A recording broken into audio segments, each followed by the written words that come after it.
No fun was allowed in the Soviet Union. Music, dancing, we don't need that, it's bourgeois. Okay, I'm being ridiculous, but I'm sure you've heard claims that aren't too far from that. From their clothes lacking color, to not being allowed to smile, there's all sorts of crazy things out there. One of the most common things I hear people talk about being banned is actually vinyl records and certain kinds of music. I mean, don't you know? They didn't have records in the Soviet Union. That's why they had to print them off on X-rays and sneak things in. I mean, that sure makes for a good flashy story, right? Oh wait. Made in the Soviet Union? Really? Okay, but music wasn't popular. Not everyone had them. Not like everyone whips out one of these from Soviet times on Victory Day. No, what I really mean is that they only allowed Russian language. All the other languages were suppressed. Oh, sorry, no, I misspoke. It's that Western music wasn't allowed.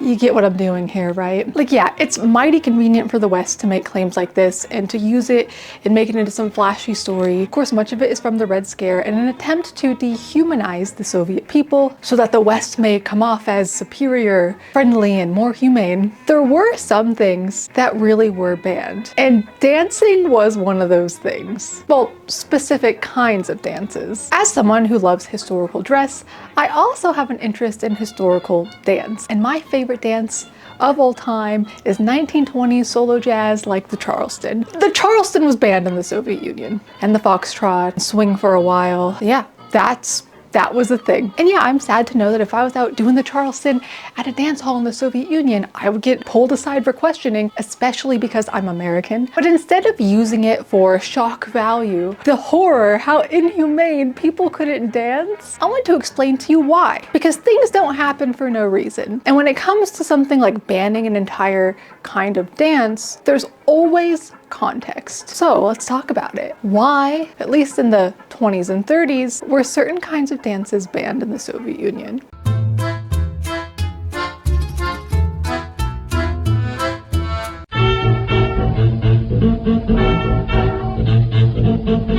So at the very end of this video, I'll talk more about my personal interest in dance and how I even got to all of this, but I won't bore you with it too long, so look forward to that at the end if you want. But as a vintage gal, oh, by the way, new 1940s lightweight blazer. Looks great, right? I love the buttons on. Okay, I'll shut up. I like history, I like clothes of a certain era, and sometimes that means I like to dance and listen to music from a certain era. Although my punk rock roots and growing up in many countercultures means I'll never let go of my love of those harder genres, these days I do listen to a lot of music specifically from the 20s, 30s, and 40s. And there's specific ways to dance to it. But I'm also a tall, lanky gal. Some dances don't work for me, some do. I tried taking swing dance lessons, had some horrible experiences at social swing events, and like relying on a lead to properly communicate what to do next. It just didn't work for me. But then I discovered solo jazz, specifically 20s solo jazz, the Charleston, okay? And I felt reborn in a way. I'm like, this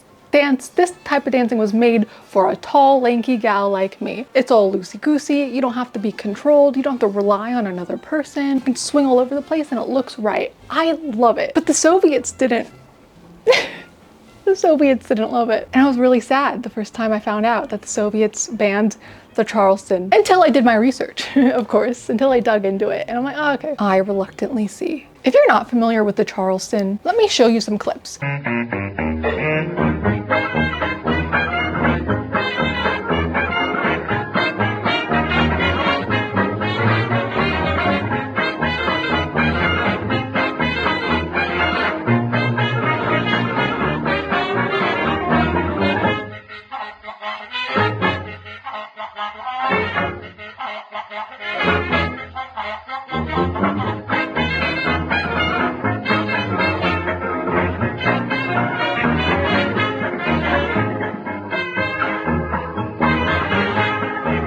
So stuff like that. And while it can maybe look a bit obnoxious flapping around, hence the flapper, it's not completely offensive. It's not some sort of symbol of the degradation of society, or is it?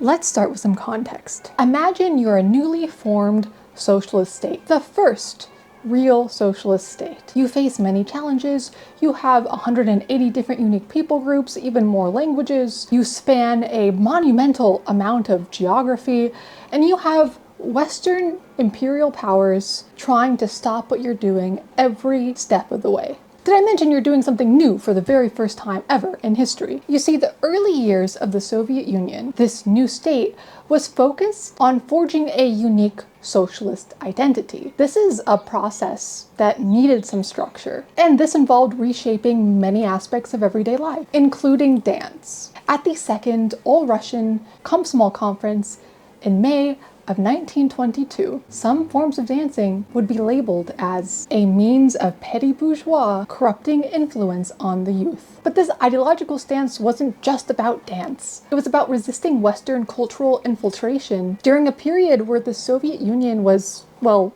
particularly vulnerable. One striking example comes from July in 1924, where an official document banned dances like the tango and two-step, describing them as products of Western European restaurants aimed at the basest instincts. This discussion arose in a local Komsomol organization on the topic, can a Komsomol member dance? And specifically, what can you dance? So this official document that was adopted said, being the product of a Western European restaurant, these dances are aimed at the basest instincts. In the working atmosphere of Soviet Russia, the dance should be cheerful and joyful. And at the same time, young people were offered new, ideologically consistent dance forms. Now, into 2000s, there was a renewed interest in this topic because a very popular movie came out in Russia called Styliagi, or translates to Hipsters, and I'll get to that. But it focused partially on the banning of Western dance, specifically swing. And from this time, there's quite a few articles I found online, on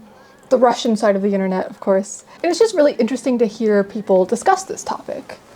Someone said, mentioning that same document earlier from 1922, dances as an art form were called one of the channels for the penetration of bourgeois influence into the youth environment. Dances that had an element of creativity were called decent and worthy of attention. For example, the Ukrainian hopuk, I don't know if I said that right, the Caucasian Kafkaz lezginka, I know I said that right, the Russian squat. Simple tricks, in the opinion of the leadership of the Soviet Union, were not worthy of being performed by a Soviet person and did not carry any aesthetic component in themselves, but only corrupted the youth. So they were promoting cultural dances, traditional dances that have already been in the lives and history of the various peoples of the Soviet Union. And then, so which dances have fallen into disgrace? The tango, first and foremost. And in Tsarist Russia, the tango was actually banned in 1914. So it's not just the Soviets who were doing this. And there might be similar stories all over the world. Lev Kaso, the Minister of Public Education at the time, issued a decree that banned this dance from being taught in educational institutions. Then there was the foxtrot, the Charleston, and like two-step. So the foxtrot became really popular all over Europe after the First World War. And at first there were no complaints in the newly formed USSR either. However, in the last years of the NEP, there was a whole propaganda campaign launched in the Soviet Union against the foxtrot specifically. One magazine at the time even called the foxtrot the disease of the century. Party and Komsomol spokespeople spoke out against the dance, comparing it to indecent movements during lovemaking. I mean, I guess compared to like a typical village dance where you might hardly be touching another person, maybe by the hand, it's mostly just mirroring each other, or especially compared to like lezginka, where you're not touching each other, sometimes not even looking at each other in the eye. Yeah, I guess I could see like the big difference between a cultural or village dance and these new dances coming in. And the claim of it being like imitating sex, right, is that it awakens base instincts is something that I keep seeing. So I think it made a few people kind of horny and therefore should be banned. Classic problem through time, it seems. So this particular kerfuffle resulted in a general ban of American dances on stage and in institutions.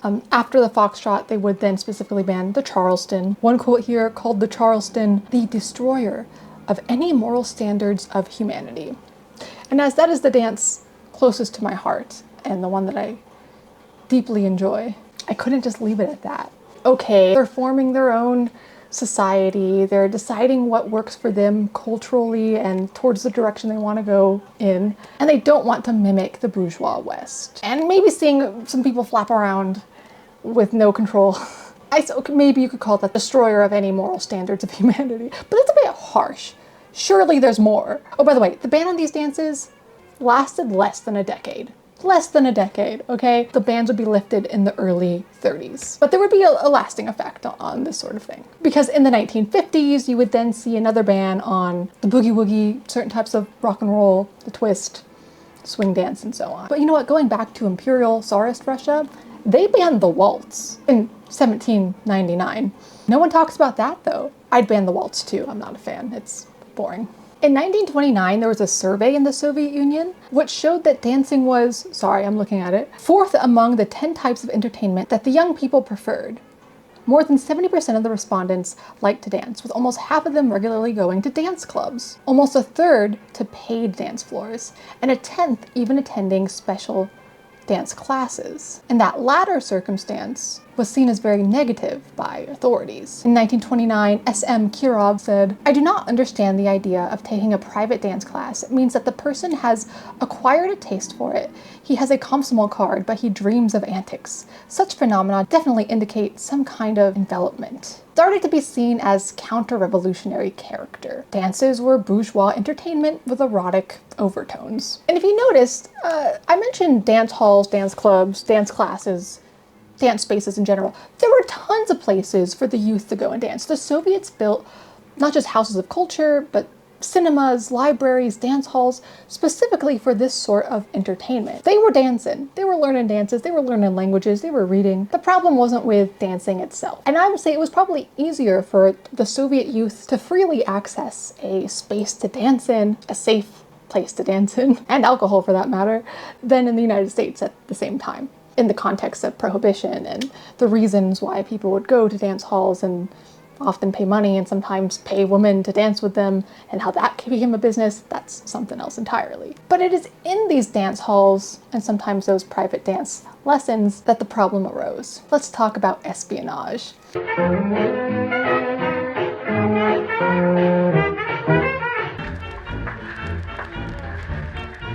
Oh no, don't worry. I'm just here to dance like everyone else. Oh, what's in the briefcase? Definitely not a gun. I mean, why would you suspect that I'm here on nefarious means? I just want to dance like everyone else. It's not like you all ideologically oppose absolutely everything that me and my country believe in or anything. Can't a girl just dance with some Soviets? So in the 1930s, in the heat of spy mania, dance floors in the Soviet Union were called spy holes. Oh, I'm 12. A 1938 inspection by the Komsomol Central Committee concluded that enemy nations were using dance floors to corrupt the youth and engage in anti-Soviet activities. The following conclusion was, quote, "Taking advantage of the lack of control, various enemy elements on the dance floors are engaged in direct anti-Soviet work, often trying to corrupt the youth." This is from the Komsomolskaya Pravda, 1938. Now that does make a lot more sense. Being weary of foreign dances when it's foreign actors on those dance floors trying to spread propaganda. I'm gonna put my gloves back on to explain this to you guys. Again, it's essential to view this in the context of a newly formed state that is under attack, like ideologically. The Soviet Union was not policing dance for the sake of control, but rather as a matter of national security. And the fear wasn't completely unfounded. The espionage efforts from the West were very real, aiming to destabilize the Soviet Union from within. Western spies were able to identify potentially vulnerable, weak, or susceptible youth to their ideas through what they were dancing. If they were already partaking in Western or American dance, they found joy in it, they knew it was a little taboo, even though at this point it was no longer banned. But that individual youth knew very well where the song or dance originated from and chose to dance it anyways. To a spy hoping to spread anti-Soviet messages and pro-Western ones, of course they would go after those who are already exposed to American song and dance, choosing to dance it, and therefore already open to hearing more. They were a dancing red flag, ripe for American corruption. I want to mention the phenomena of the flapper. And in the 20s especially, the flapper became a worldwide sensation. She became fashionable. Her music, her dance, her appearance, her attitude. Now, how would that be received in the Soviet Union? Let's talk about the troubles of adapting the persona, appearance, and, like, as I mentioned, attitude of a flapper and trying to slap that into Soviet context, when it was formed very specifically in the United States for a reason. So first off, the majority of flappers would be working class women. It's interesting because in media, in movies, in the images that were shown, we're often only seeing, like, I don't know, like The Great Gatsby and things like that, or successful showgirls.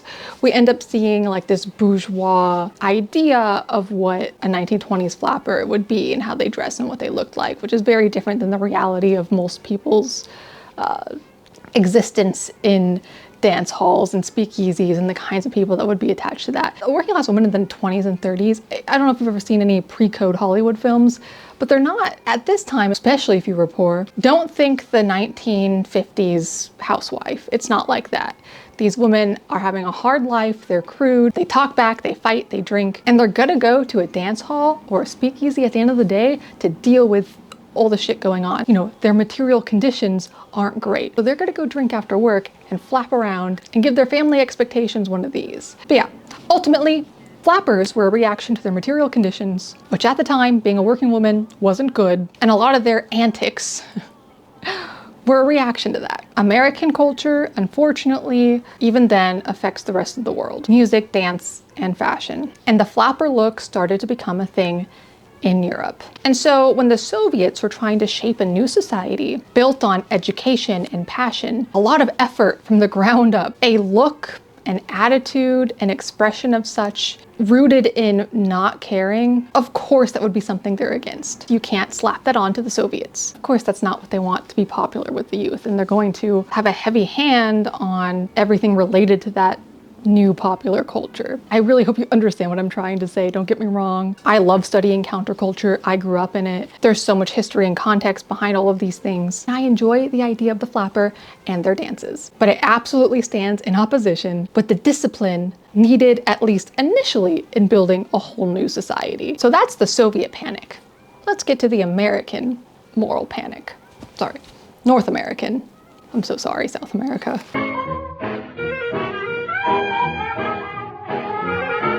In the 1920s and 30s, what were these scandalous youth of the United States getting up to that caused such panic? And what better place to talk about such degeneracy than my bedroom? So in comparison, dance halls in the United States generally had negative connotations attached to them in the view of the general public. Unlike, you know, built by the state so the youth have something to do with a myriad of uses and programming like in the Soviet Union. But in the 1920s and 30s, the United States had this growing state of moral panic, largely in fear of drunkenness, particularly female drunkenness, as well as glamorizing and incentivizing sin. There were religious undertones. With increased popularity of dancing in the 1910s and 20s, many localities enacted laws to regulate conduct in dance halls, which were viewed by some citizens as, quote, potential havens for moral laxness between the sexes. God forbid. Hopefully you're seeing the difference in gender inequality and views of the sexes at the same time in these two different places. You see, moral panic in the United States focused more on maintaining the subjugation of women and purity culture, while Soviet regulations focused on minimizing spies, anti-Soviet influence, again at a time where it's particularly vulnerable in forming its own society. And I think that really says something. And in the United States, they didn't even create alternatives for the youth to going to dance halls and drinking and dancing. It was either you do it and you're an immoral person, especially if you're a woman, you're inviting sin and no one will want you, blah, blah, blah, you'll never get married, the biggest thing you could ever amount to. So the choice was that, participate in this new dance culture and all of its hijinks and be criticized. Or you could go back to preparing to be a good wife for Jim, and maybe if you're lucky, he won't totally take you for granted, and you might only have to have 3 children instead of 5. Oh, Jim goes to those dance halls too? That's okay. He could still get a wife after all that. So what's the choice? A thankless life? Or letting loose a little bit while you're young? Comrade Dusya has made an appearance to give her opinion on cultural nuance in the Soviet Union. Dusya? Huh? There weren't a lot of options, and the options that did exist weren't free. The Soviets, however,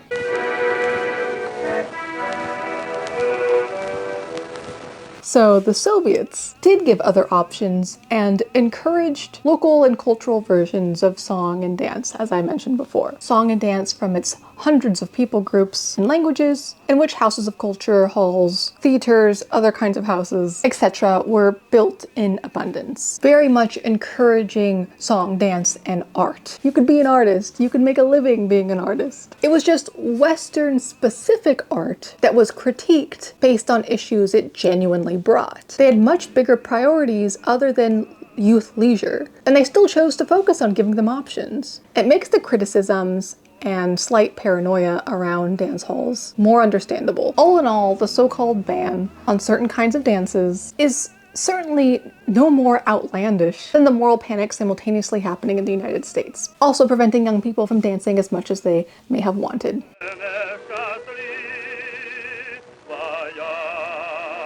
So today we can draw more modern parallels to other instances where cultural elements were regulated or discouraged in order to preserve a certain ideological purity. One that I can think of is the societal pressures in East Germany against wearing blue jeans. Oh wait, East Germany. Hold on, I have a scarf for that.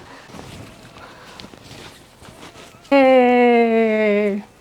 I think I like this one better though. So societal pressures in East Germany against wearing blue jeans, which were seen as symbols of Western capitalist culture. A friend of mine, Steve, whose channel you should check out because he does fantastic videos all centered around the Cold War, most of it focused on East Germany, but I really respect him academically, so I encourage you to listen to his perspectives and consider them. Anyways.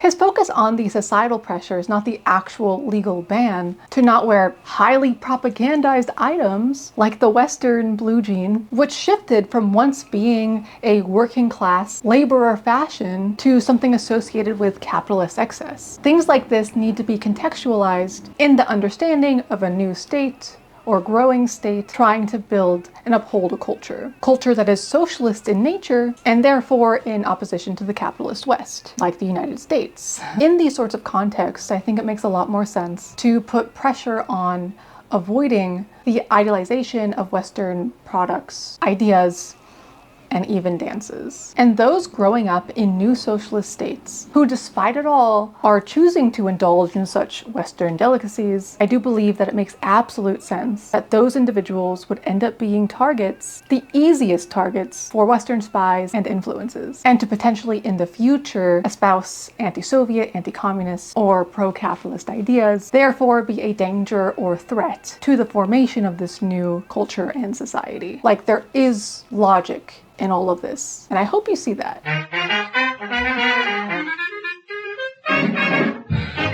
Another fun place where you might see that is in the movie I mentioned earlier, Styriagi? Is that how you say it? Styriagi. I always want to say Styriagi. Styriagi. Hipsters. I know, my Russian pronunciation is terrible. I've lived with a Russian for 5 years. Kafka's, but you know, I'm aware how bad I am. You don't need to say it. This is actually one of my favorite films of all time because it encapsulates a lot of things that I love, and I really highly encourage you to watch it. It's super easy to find with subtitles, and it does kind of discuss and display this entire idea that I'm talking about. It's about a subculture of Soviet youth who, post-war, idealize the West and the way that they dance and the way that they dress.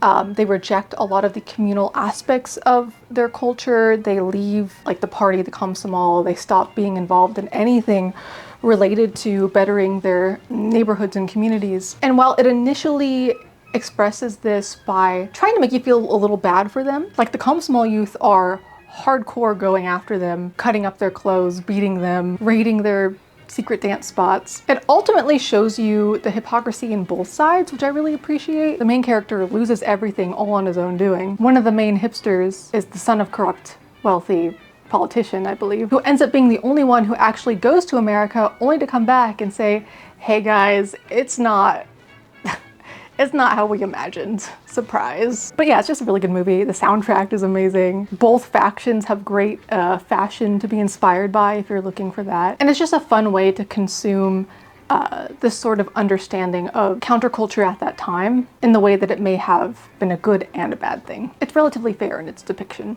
I don't know why, but this time around I'm feeling like I didn't explain everything the way that I was hoping to. I've been really liking your feedback, so please tell me if this is actually helpful, if it makes sense, if I'm getting the idea across and you understand it.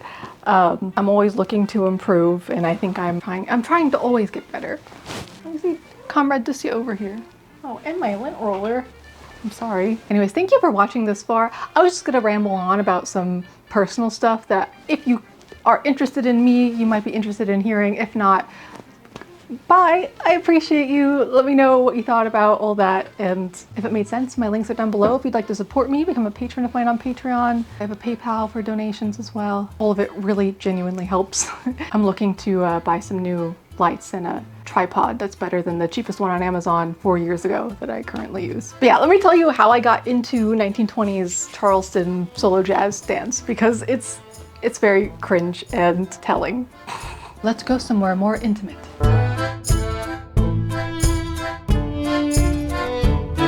I touched a little bit earlier about, embodying the history and the study of eras through not just clothing, but like the dance and music and such. And like I said, I tried swing dancing, and not only did I just find it a bit more difficult for myself to enjoy, at least being a follow, maybe I need to be a lead and that's it. I don't know. But while it wasn't necessarily like my favorite thing in the world to learn or dance, I also just had a lot of really bad experiences at social dancing events. Because if you don't know, when you're learning to swing, or if you go to drop-in classes or events, there's usually like a period where they make everyone dance with everyone, which is fine, which is great, which I think everyone should do. There's a lot of psychological, personality, self-building reasons why you should force yourself to be exposed to that. Not only dancing in public, but dancing with strangers. Anyway, so there are 2 different occasions where I did this, a drop-in class. I also took like a basic 101 class. And mind you, I'm going with my husband. We know how everything is. And I would, switch, and I'm in front of a man who looks at me with a face of horror and disgust and says, "What is that? Why are you wearing that?" "Oh, I'm Muslim." Both of these men in these instances were also Muslim. And they would just freak out. One of them just like refused to touch me. And mind you, you're not touching much in swing, right? You're like lightly grasping each other's hand, and then like hand like here. There's nothing sexual about it. There's nothing you're just dancing. You're the one making it weird. And it's so funny because he had no problem dancing with everyone else. I brought the fear of Allah into his eyes. Yeah, the other guy where this happened to, a very similar situation. "Why are you wearing that?" "Oh, I'm Muslim too." "Yeah, why are you here?" Like, why are you here? Because it seems like to me they had bad intentions. They were there trying to pick up chicks. They saw me, realized, oh, I can't do this freely. And then the thing is, the second guy, he just left, which meant there were now an odd number of people, so I had to quit dancing too. So it's like, you can talk to my husband. He's over there dancing with a twink, having the time of his life. Sorry, my camera keeps dying. But it was just this situation where I kept feeling uncomfortable weirdly in these swing dance spaces if I was to run into some weirdly judgmental man there trying to pick up chicks who I apparently made feel guilty. Like, it's just dancing. They are then projecting the moral outrage of the past onto learning things today. I'm there for historical reasons and fun.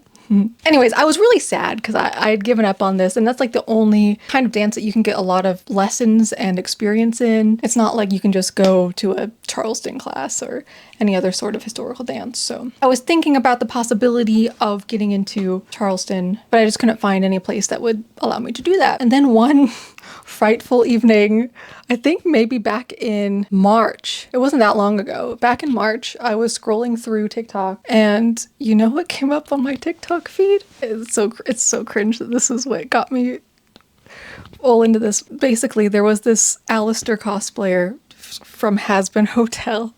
Mind you, fictional character, died in 1933, is now a demon in hell, but still acts like it's 1933. And so, fans have their interpretations of like, yeah, he would definitely Charleston. And some cosplayer, it was so bad. It was so bad. They were trying to Charleston as Alistair, but it was publicly at a convention. Man, gone are the days where you can dance at cons. I'm so happy I was 13 when I was 13 because no one could film me terribly dancing the Hara Hara Yukai. Anyways, bad public Charleston. I went to go and try and find it for the sake of storytelling. They deleted it. good on you. But it shocked me to my core, that's how bad it was, where I'm like, you know, what would I do in this situation? If I was at that convention, I want to be able to help him out. Like, hey, don't worry, that's not how you Charleston, but I can help you Charleston. And then I'm like, do I know how to Charleston? Could I do it? And then I spent the rest of that evening learning the basic Charleston step. And then it went from there. And so every week I try to learn new like 20s and 30s solo jazz moves. I recently fully mastered Happy Feet. Proud of that. And yeah, I've just been on this Charleston kick ever since then. And it's so, I don't know how to explain it. It feels so good to just flap around and dance in that style where anything goes, right? You have the basic step and then you just throw in all these other moves together, and as long as it goes to the song, you're good. And I do it every single day. It's a great way to start your day. But then I remembered that the Soviet Union banned some Western dances. And then I had to go on a long, deep dive into what, how, and why. And here we are, months and months later. So yeah, thank you, Alistair. You brought the joy of the Charleston into my heart. May Allah be pleased with you, Amin. Okay, I don't know, I just thought I'd share that's how I got into it, and also my bad experience at the Century Ballroom. I love the Century Ballroom, but like, I don't know, last summer I just had some bad experiences. Those of you who are still here are, to some extent, more invested in me than others. And so I will pose these questions to you to let me know. What is an appropriate ratio of personality and information? I think for a long time I was really afraid to show more of myself and tell more of my stories because one, I thought it was vain and no one would care. And two, I didn't want it to detract from what I was teaching about. Am I doing good on that ratio? Is it fine? Because at the same time, I don't want to perpetuate that things have to be drab and void of personality and just information. I'm a human being, and my humanity is part of what has me so interested in these topics. And I don't know, I thought it might be fun to share a little bit. Like, here's how I got to the point of doing the Charleston, which is kind of a funny story. Thanks, Alistair. I have such bad Helliverse brain rot right now. I can't escape this fandom. I want to do a Marxist analysis of the Helliverse. The class inequality in hell. Wild. Who would have thought? I just want those little imps to be happy, okay? They gave us a chance with Stryker, and then they made him like an imp supremacist. Okay, anyways, if you guys like The Husband Hotel and Hell of a Bus and want to see that, would that be too much? Let me know. Because I have a lot of opinions. And I do view things like dialectically. I don't think anyone's analyzed any of that through a Marxist lens, so that'd be fun. I'm really happy that everyone seems to be enjoying my last two videos, and I have been having more fun with it, and I've allowed myself to be myself and not be afraid of the backlash or other communists making fun of me online. And I hope you can see that, and it seems that it does shine through when people connect to it more, so I don't know. I'm a little less confident with this one, but we're gonna see. Thanks for sticking around this far. I greatly appreciate your input. To let me know that you have made it all the way through, let's make it a reference to Comrade Dusya. Dusyaism is not revisionism. Let me know down below. Bye! Tell the people.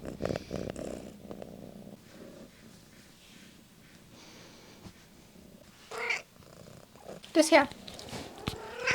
The people want to know. What do you think?